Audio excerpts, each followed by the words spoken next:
dumating na nga pala yung in-order kong playpen. Sobrang naghagilap talaga ako sa playpen ng maganda, matibay at kompleto.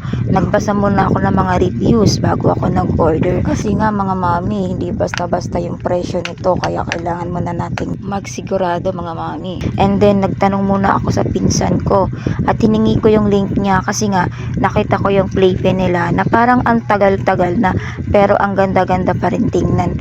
Kaya yun, di nga ako nagkamali kasi hiningi ko yung link niya. Ang gaganda ng review at ito na nga tinry ko.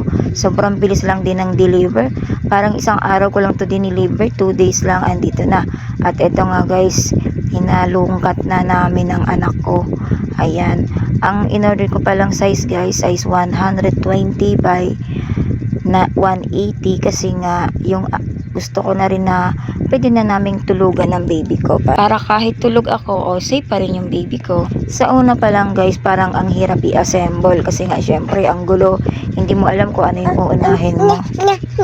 At yun, meron naman siyang pattern na dapat sundin at kung ano yung uunahin. At ito nga, at sobrang excited ng anak ko, minadali na niya. Ayan guys, maya maya lang eto na, nagbula-bula na sila, nag-games na.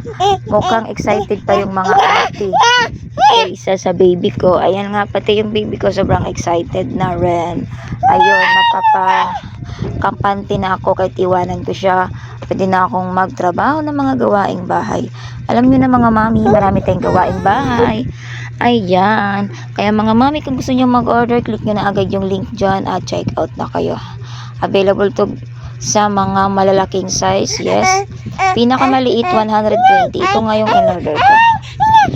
Kasi nga masikip lang naman yung bahay namin, kaya maliit lang in-order ko. Ano na pala pag malaki bilhin? Nak, Daylan. Daylan. Daylan. Daylan. Sabi kong pangbeto sa iyo. Ay, naguluhan na si Daylan.